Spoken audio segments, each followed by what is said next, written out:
Mr. President, Your Excellencies, distinguished guests, good morning. And thank you also for the invite and to be here with you today. As a tourism destination, Malta, we may consider ourselves really privileged to be able to display dual characteristics, those of a Mediterranean island, but at the same time, we also possess a rich and vibrant urban dimension. This actual positive attribute can neither be taken lightly nor for granted, given that substantial number of Malta's competitors would have one or the other, but not actually both. So we are an island, Mediterranean, with sea and the sun, but at the same time, we are really a big city. In modern Maltese tourism industry, which was born in the late 1950s, it was a time when developments bore all the hallmarks of a destination struggling to come to terms with its own identity. Obviously, as you know, we had World War II, and Malta was also very much part of that, of the wars in Europe. Malta's initial venture into tourism were based on the assumption that the United Kingdom, which governed the island for more than 150 years, was the island's obvious and natural resource market. And that what the British tourists were actually looking for was simply an alternative to their island and a Mediterranean version of their homeland. This initial appreciation of the country's tourism potential was to have a very deep effect on two separate aspects of the tourism performance, which continue to constitute challenges even today. The first negative effect related to geographical diversification, whereby traditionally we depended practically 100% on the British market, and at the same time precluded other tourists from other countries.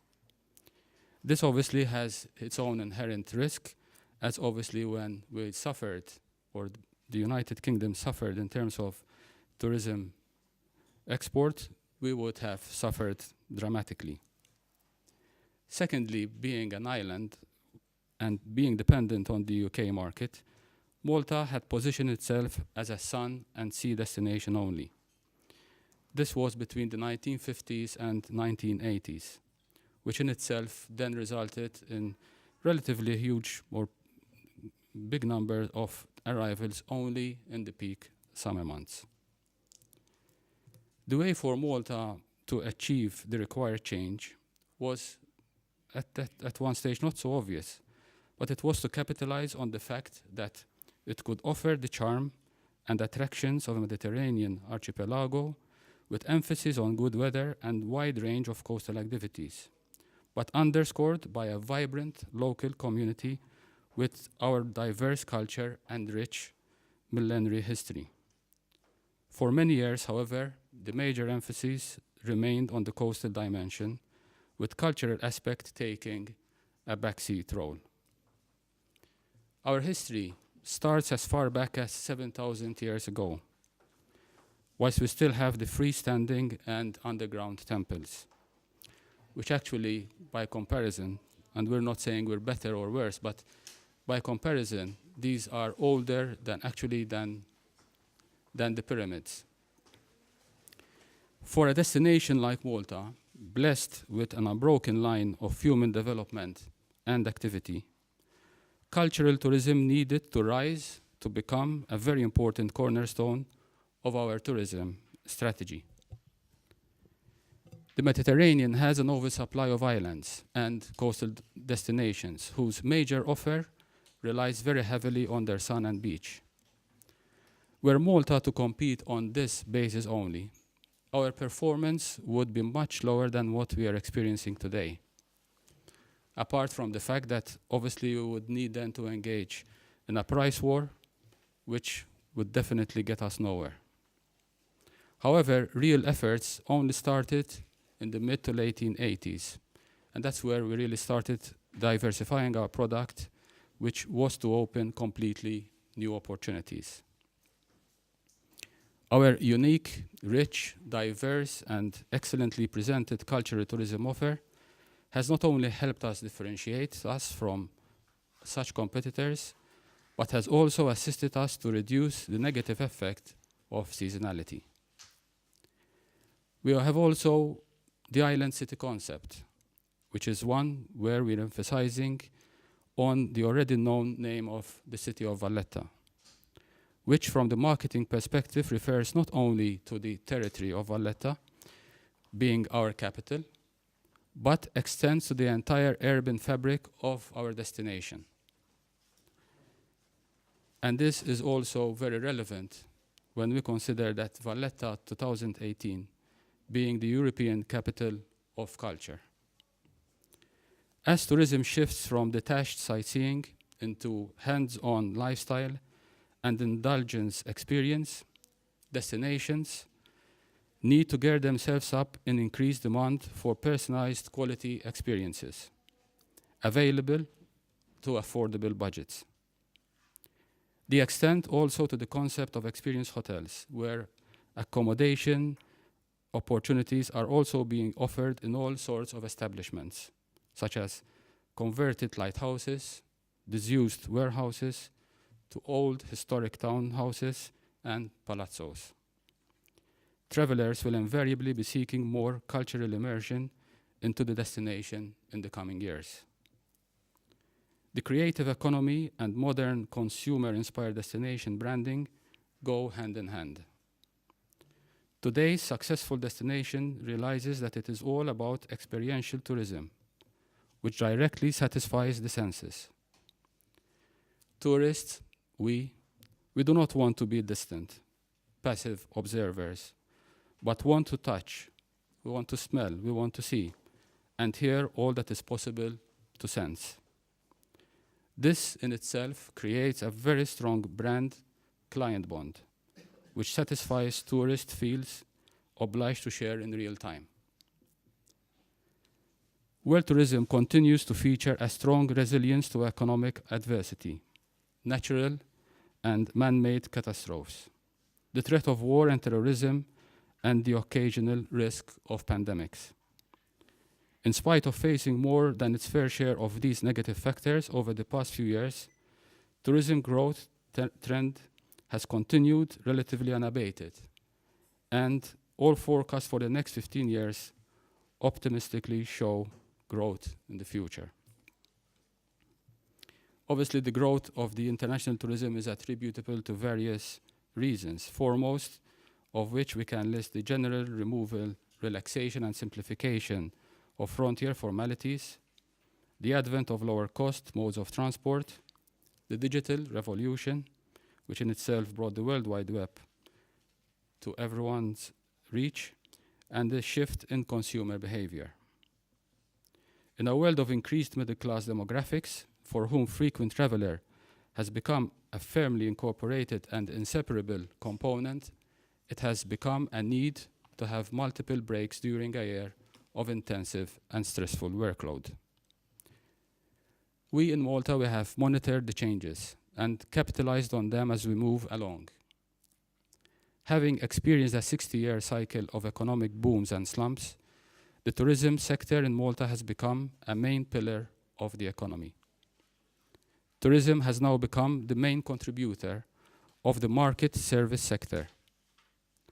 Malta last year attracted around 2 million tourists, which is nearly 5 times over our population, generating a quarter of Malta's gross national product. Over the past 7 years, the average annual increase in tourist arrivals was of over 7.5%. Last year alone, inbound tourists increased by over 10.5%. The positive performance recorded on a yearly basis has also exceeded the average growth rates for Europe and the Mediterranean as a region. We have also seen shift in dependency on tour operator business. This made Malta less competitive as European travel market in particular was characterized by the new type of tourist, the free, independent traveler. This situation started to be reversed in 2006 with the introduction of low-cost carriers to Malta. This was a step forward and a big one to boost the Malta tourism industry by aligning it with international trends. And I would say we were one of the first takers in this section. Currently, Malta is directly connected with around 100 airports, providing links to cities situated all over Europe and the Middle East.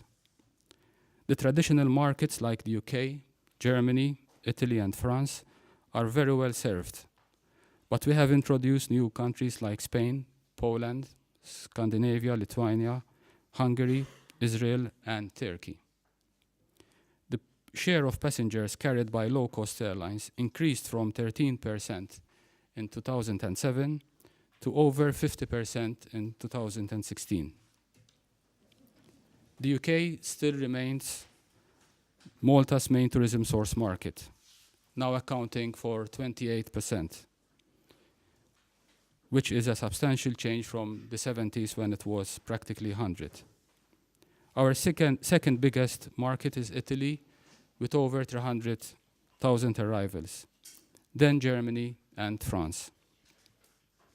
Other countries like Spain, Scandinavia, and the Benelux countries are a very important source market, whilst we have seen impressive growth registered from Eastern European and the Balkans.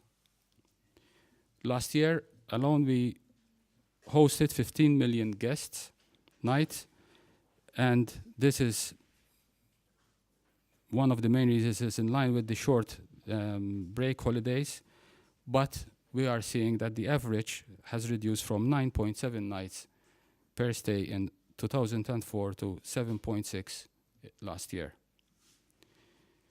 We still have this issue of seasonality, and 63% of inbound tourism in Malta occurs during the peak months between April to September. Although Malta is still generally perceived to be the sun and the sea destination, it features a series of tourist attractions, making it suitable both as a mainstream coastal summer destination as well as off-peak city destination. We have seen, though, this changing, and in fact, last year winter months increased by 18%, whilst summer increased by 7%. So we're working hard in increasing substantially the winter rather than the summer. In fact, over this winter, we will definitely experience an increase of at least 25 percentage points year on year. Malta's tourist profile has changed from one which was mainly focused, as we said, on the sun and the sea, but now with more motivational reasons that are coming to Malta. The offer is led primarily by history and culture, business travel, including meetings, incentives, conferences and exhibitions, diving and other sports, together with English language learning. However, other motivational areas such as the wedding market, the film industry, and health and religious segments have provided relative successes and keeps us confident and motivated that we will continue to build on the access achieved to date. As a result, tourism to the island is spread all year round now because of our capability to attract different motivational segments. Although the majority of tourists visiting are first-time visitors, the share of repeat visitors is substantial. In fact, we have at least 30% of return visitors. So word-of-mouth recommendations from friends and relatives is also a key factor influencing choice of Malta. The internet as an influential tool has increased considerably in recent years, placing it the second most important factor for destination choice. In view of the fact that nearly 1/3 of tourists are repeat visitors, their previous visit is the third most important source of influence. Tourists are primarily motivated to visit Malta for its agreeable climate, for the novelty of the destination, and for history and culture. However, each source market have their preferences. Consumer research carried out by the Malta Tourism Authority reveals that in the minds of the German and the French traveling public, Malta emerges as specifically associated with history and culture, with activity holidays and language learning. In contrast, the British and Italian traveling public are less aware of Malta's historical product offer, as a result of which the image of Malta in these countries is more generic. Hospitality of the local people is one of our key attributes, which we give prime importance when promoting Malta. Hospitality, together with authenticity and traditional features amongst the growing trends in tourism, are looking at travel as an enriching experience, and this continues to be a key part of our brand message. Another key link in our success is the ever-increasing and diversified calendar of activities and events. Starting from January, we have 20 days of Baroque festivals. We have jazz and music festivals throughout the year, international marathons, triathlons, sailing, and boat competitions. Firework festivals are abundant, and around 80 village festas with their religious and street band parties happen throughout the year. DJ events and the Isle of MTV has become synonymous with Malta and the young generation. The list is endless, and we continue to work and supporting the private industry on creating and supporting activities and events throughout the year. And this obviously to meet the wishes and likes of whoever would like to visit us any time of the year. Even recently, as last year, we launched Conventions Malta specifically to attract the conventions and the MICE segment, which is already strong, but we'd like to get more numbers, as we say, throughout the year, especially in the lean months. So the most relevant features emerging from the new type of tourism flows visiting Malta incorporate the following. We are moving towards the younger generation. Malta was known as a place where the British would retire and old people's home. But this has changed, and it is changing with the brand image we will continue to portray. Obviously, the numbers are reflecting the short decision-making and booking lead times, the shorter length of stay, and we're obviously capitalizing on the different media to promote Malta. However, is our tourism success something of a standalone achievement? Is Malta merely a sunshine holiday island in the Mediterranean passing through a prolonged growth curve? Or is our success attributable to other factors too, linked to a more complex and integrated national brand image? Is tourism success the result of isolated awareness in the market, or is it one component of a larger picture of the economic well-being? I would agree for the latter. Malta was also placed in the limelight over a number of years by organizing high-level profile and international events.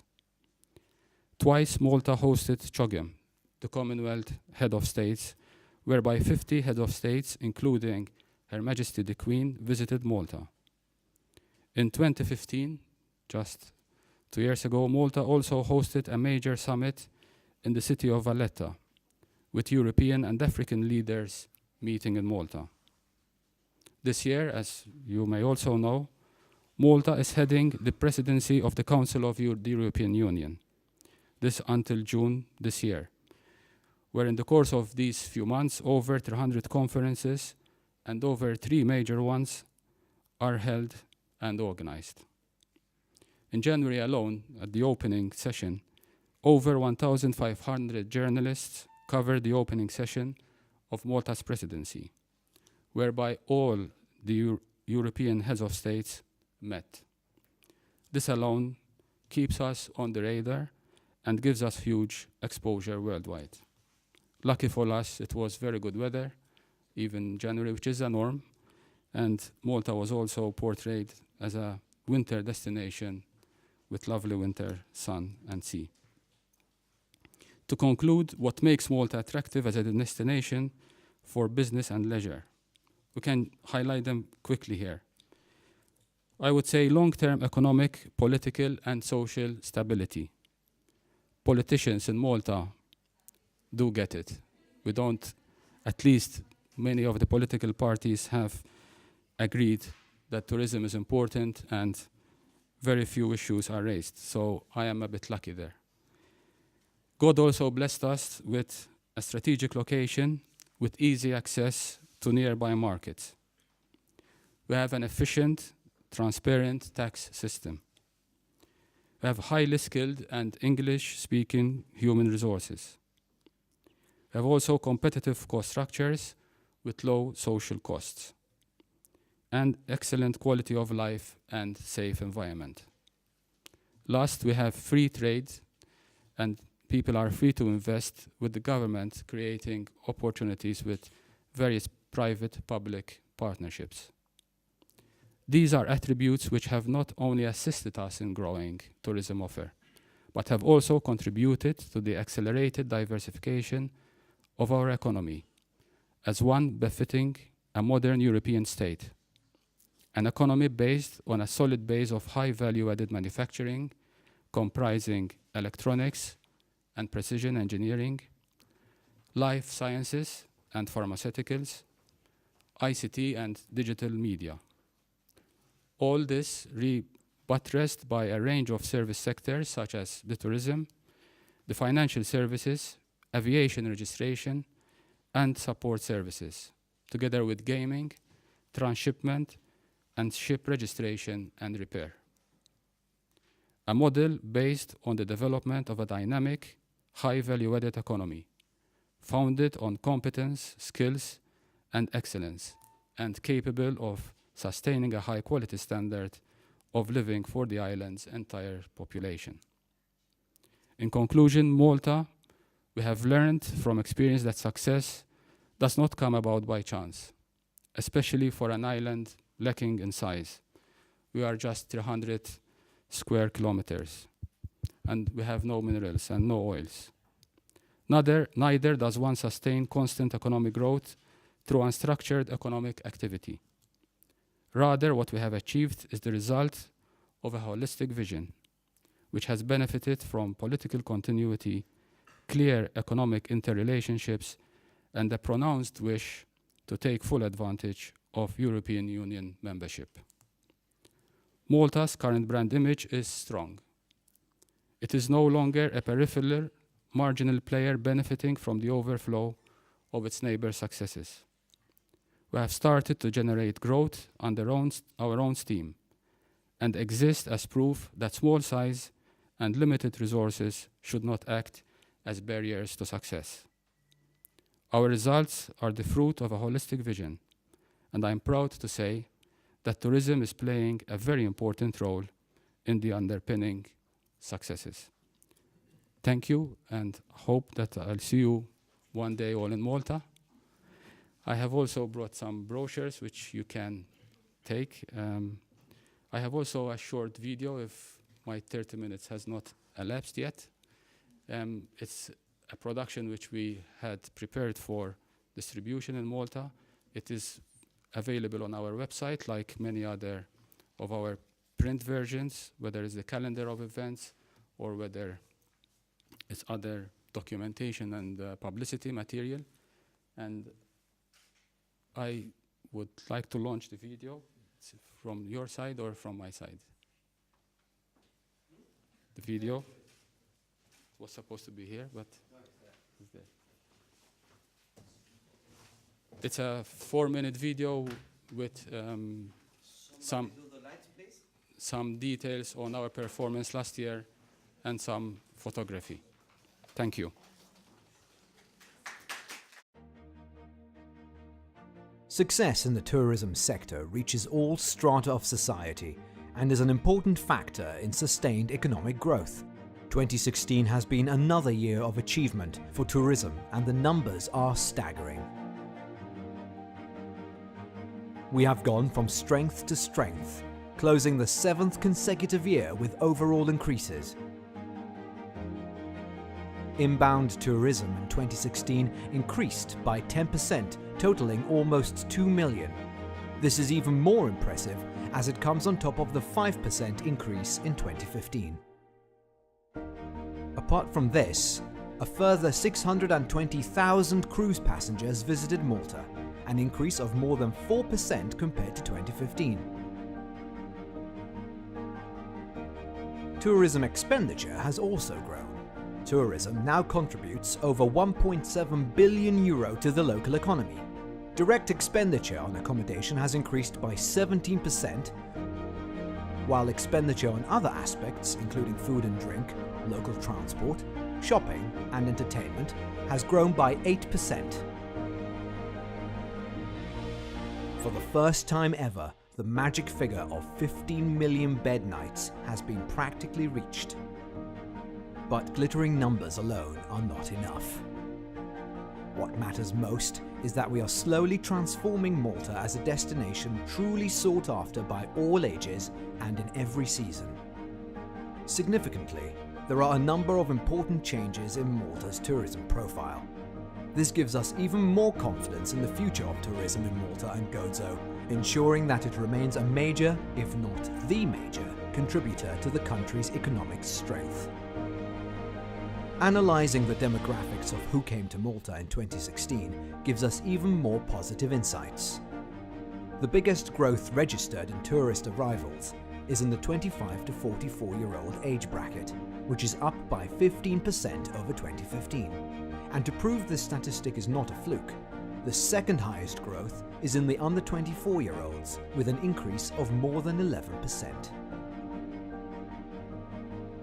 Malta's growing appeal to a younger tourist is part of the change the whole industry is going through. And what is good about it is that this is not taking place to the exclusion of other age brackets, which also continue to grow. Yes, Malta's visitor profile is evolving, and this is excellent news. News that all of us at MTA, together with all other stakeholders, have been planning and striving for consistently. The strongest tourism volume growth in absolute numbers originated from the UK and Italy, while the best percentage gains were registered from the Netherlands, Spain, Switzerland, France, and again Italy. The nationality spread is most interesting because countries which the National Statistics Office groups collectively as other grew by over 21%. These include countries such as Poland, Greece, Hungary, and the Czech Republic, markets which have benefited from strong increases in airline connectivity and additional marketing efforts over the past year. Tourism is not just about marketing for arrivals, but also about product and human resource development.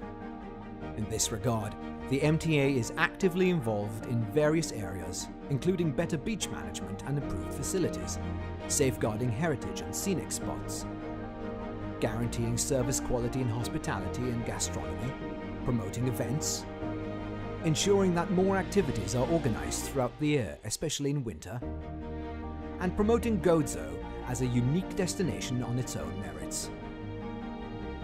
The figures are excellent. In fact, they are impressively better than the growth which Europe and the Mediterranean as a region experienced in 2016. We can easily rest on our laurels and simply consolidate on our results. But we have been looking not just at consolidation, but at sustainable increases and at better overall results. And this is the direction we intend to take in 2017 and beyond.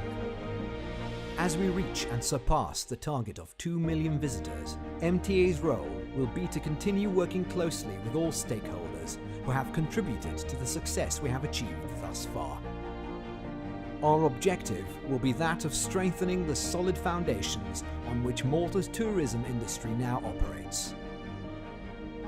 In line with government policy, MTA will continue to strive for improved product and service offerings, whilst focusing our efforts towards those periods of the year which present the best potential for further growth.